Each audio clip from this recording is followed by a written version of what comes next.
Maria Claré, chamado para ser.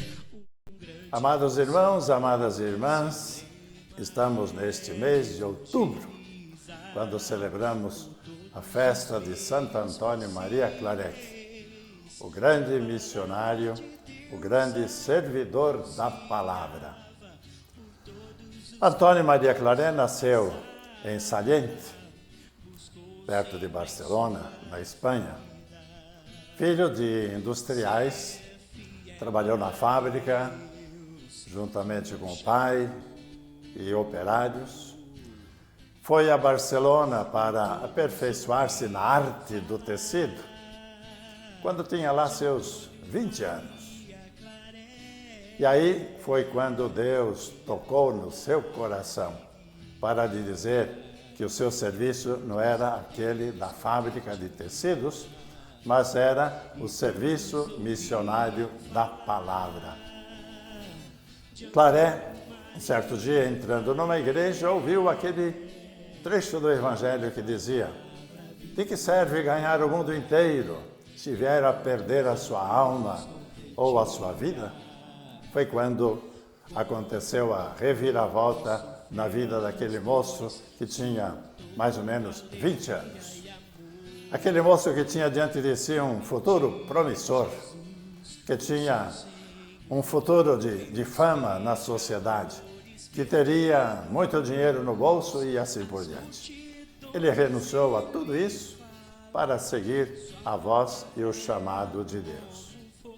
Portanto, ele foi para o seminário fazer os estudos seminarísticos para ser ordenado sacerdote.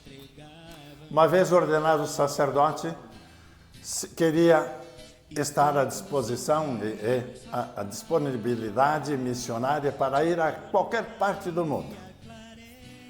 Depois de ordenado sacerdote, foi colocado numa pequena paróquia, mas o território e o povo daquela paróquia era pouco e pequeno.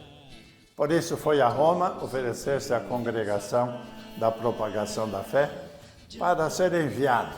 O missionário é aquele que é enviado.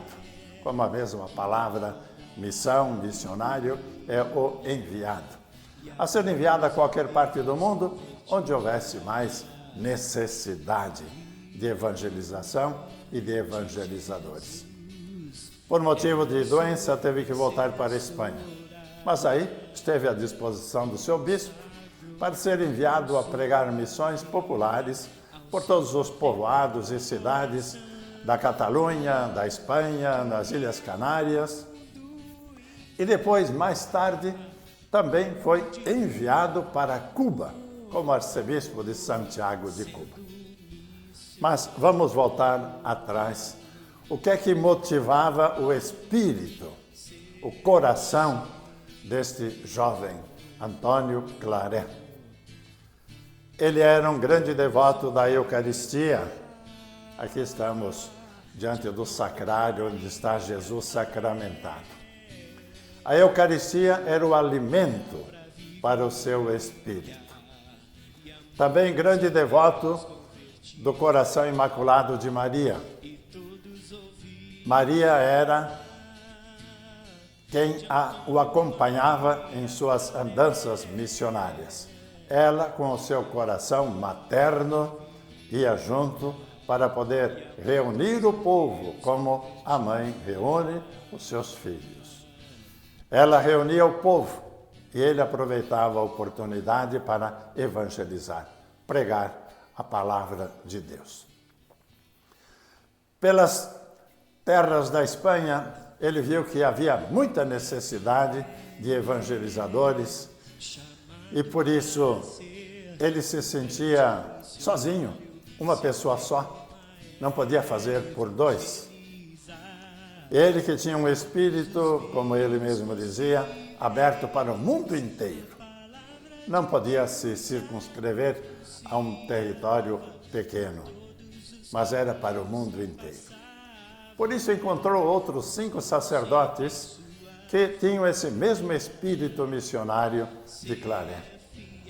E juntamente com esses 5 sacerdotes, iniciou uma grande obra como foi dito naquele dia 16 de julho de 1849, quando se iniciou esta obra missionária, essa comunidade missionária que iria atender às necessidades do povo de Deus, que estava sedenta e faminta da palavra de Deus. Assim se iniciou a congregação dos missionários claretianos. Primeiramente ali na Espanha, depois foi se abrindo para o mundo inteiro.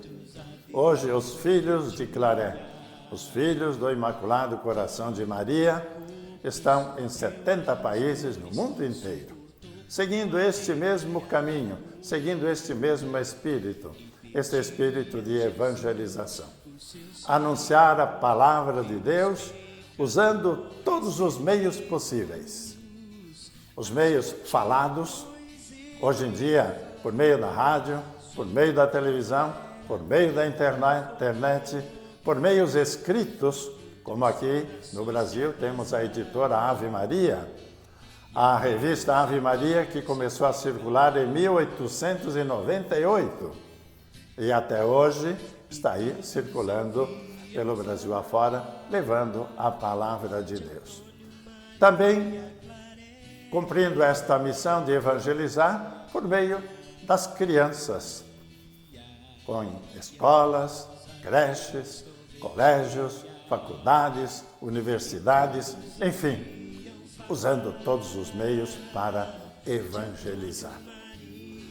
Claré, pouco tempo depois de fundar essa congregação, esse grupo de missionários, foi enviado pelo Papa para ser arcebispo de Santiago de Cuba.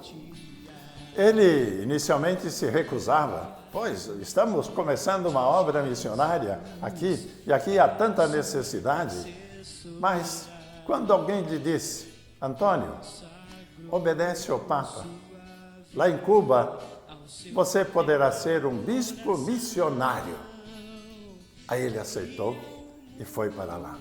E de fato, todos os anos em que esteve por Cuba, foi realmente um bispo missionário, percorrendo povoados, cidades da sua diocese de Santiago, várias vezes. E olhando para todo tipo de necessidades, não somente para o povo em geral. Ele deu atenção às crianças, muitas crianças que não tinham escola, porque o Estado não tinha chegado até lá ainda a oferecer a escola para essas crianças.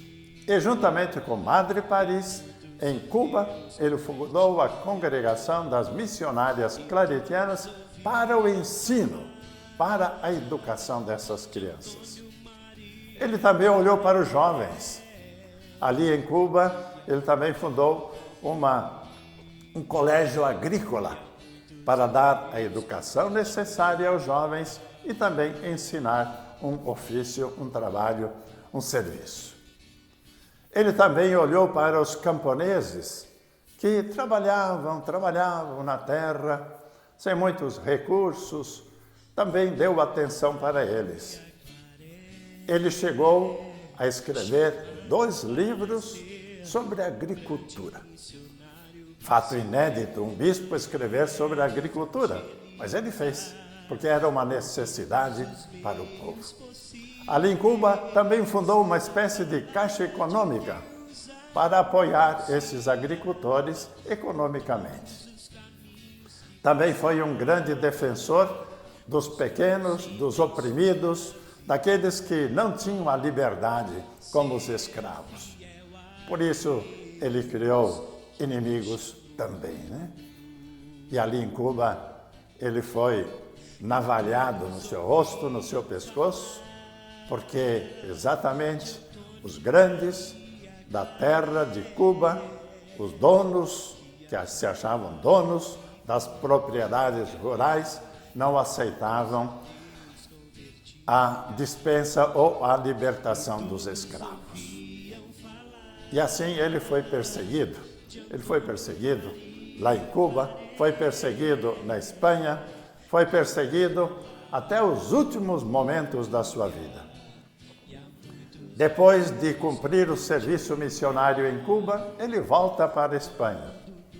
Vai ser o conselheiro da rainha Isabel II. Mas 2 anos antes da sua morte foi expulso, desterrado, juntamente com a rainha. E em 869 foi para Roma participar do Concílio Vaticano I. E ali ele deixou seu bonito testemunho diante dos bispos do mundo inteiro. Disse que ele deu testemunho deste serviço missionário. Pela palavra de Deus, por Jesus Cristo, ele também derramou seu sangue. Deixou diante dos bispos do mundo inteiro este bonito testemunho. Sabemos que o Concílio Vaticano I foi interrompido. Por isso, ele, querendo voltar para a Espanha, não lhe foi permitido, porque era perseguido na Espanha.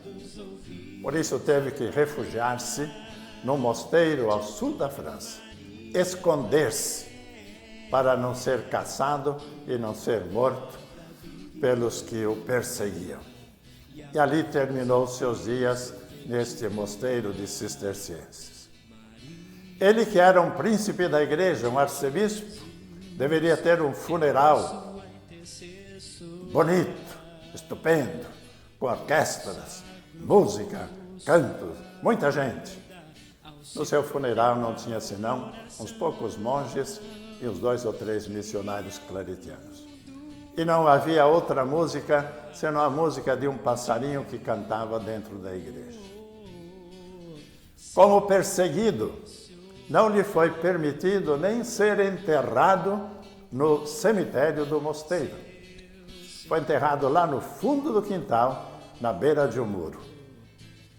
E ali, neste lugar, permaneceu até 1898, quando puderam trazer para a Espanha os seus restos mortais.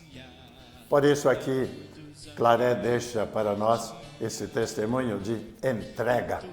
Ele entregou-se inteiramente. Quando jovem, deixou tudo, o seu belo futuro, para seguir o chamado de Jesus.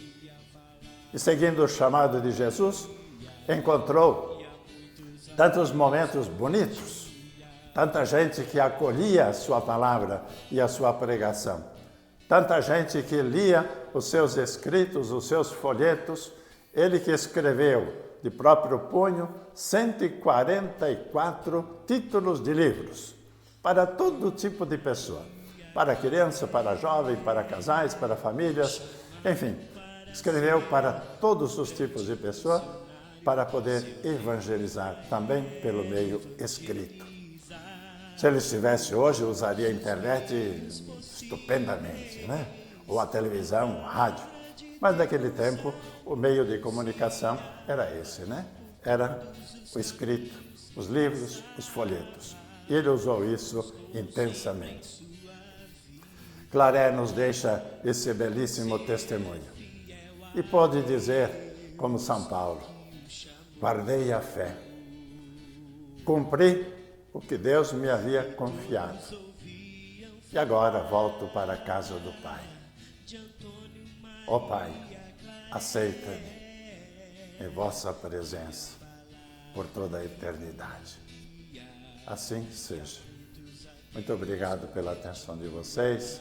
Vamos celebrar neste 24 de outubro uma bonita festa de Santo Antônio Maria Claret. Ele nos deixa este belíssimo testemunho. E nós, missionários claretianos, queremos ser fiéis a esse espírito. Queremos ser fiéis a esse carisma missionário claretiano. Assim como Claret foi servidor da palavra, também nós somos servidores da palavra. Por isso aqui em meu peito tem essa cruz, que tem 3 letras, SMP, servidores da palavra. Amém. Falava, sua palavra era como fogo, e muitos corações se abrasavam e a Deus então se entregavam.